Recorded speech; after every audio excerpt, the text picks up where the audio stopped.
నేల తల్లికి సూక్ష్మ బహుమతి. అతిగా పురుగుల మందుల వాడకంతో పొలాల్లో పేరుకుపోయిన విషాలకు సూక్ష్మజీవులు విరుగుడు కానున్నాయి. సారం కోల్పోయిన భూములకు అవి జనజీవాలకు ఇవ్వనున్నాయి.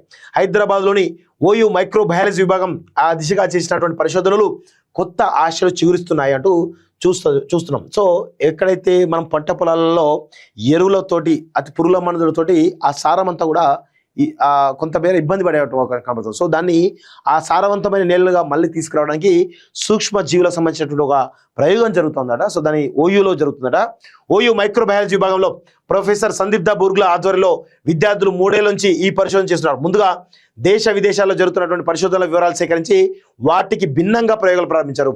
రైతులు పంట పొలాల్లో మోతాదుకు మించి పెస్టిసైడ్స్ వినియోగించినా ఆ భూమిలో కొన్ని సూక్ష్మజీవులు బతికే ఉన్నట్లు గుర్తించారు. సో వీటిలో 12 రకాల సూక్ష్మజీవులు సేకరించి ప్రయోగశాల వడపోసి 5ంటిని ఎంపిక చేసుకున్నారు.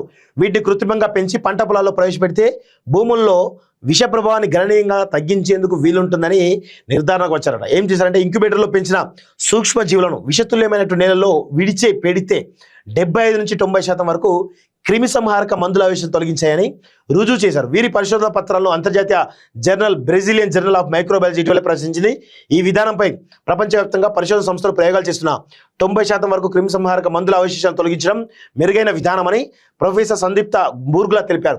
రైతులకు ఉపయోగపడేలా దీన్ని రూపొందించి పూర్తి వివరాలు వెల్లడిస్తామని వివరించారు. పండ్లు కూరగాయలు రైతులు పండిస్తున్నటువంటి పండ్లు కూరగాయల్లో ఈ అవశేషాలు ఎక్కువగా ఉన్నాయని పరిశోధనకు గుర్తించారు. అందుకే తోటలున్న రైతులకు కృత్రిమ సూక్ష్మజీవులు అందించి ప్రయోగాత్మకంగా ఆయా నేలల్లో వాటిని విడిచి పరీక్షించాలన్న ప్రణాళిక సిద్ధం చేసుకున్నారు. హైదరాబాద్ శివారు ప్రాంతాల్లో కూరగాయలు పండ్లు పండించే కొందరు రైతులతో మాట్లాడి వారి అనుమతితో సూక్ష్మజీవులు పంట పొలాల్లో చొప్పించున్నారు. సంతృప్తికరమైన ఫలితాలు వచ్చాక ఈ విధానానికి పేటెంట్ కోసం దరఖాస్తు చేయనున్నామని పరిశోధక విద్యార్థులు తెలిపారంటూ చూస్తారు. ప్రయోగం ముందుగా ఎంపిక చేసిన ప్రాంతాల్లో నల్లరేగడి ఎర్ర నేలల మట్టిని సేకరించారు. అందులోకి రైతులు సాధారణంగా వినియోగించే మోతాదు కంటే 4-5 రెట్లు అధికంగా క్రిమి సంహారక మందును ఇంజక్షన్ల ద్వారా చొప్పించారు.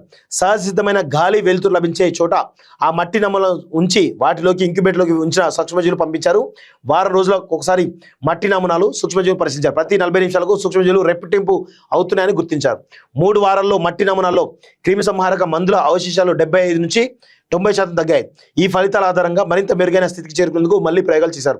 ఇంక్యుబేటర్ నుంచి వెలుపలికి తీసిన సూక్ష్మజీవులు ఎదగాలంటే 30 డిగ్రీల ఉష్ణోగ్రత ఉండాలని తెలుసుకున్నారు. 2.5 ఏళ్లు ప్రయోగాలు చేశాక అనుకున్న ఫలితాలు వచ్చాయని ప్రొఫెసర్ సందీప్ తెలిపారంటూ చూస్తా ఉన్నాం. ఈ పొరపాటు మీరు చేయకండి. చాలా మంది చేసే పెద్ద పొరపాటు ఏంటో తెలుసా? కార్యాలయ పనితీరులకు భారాన్ని తమతో పాటు ఇంటికి మోసుకెళ్ళినట్టు చూస్తా ఉన్నాం.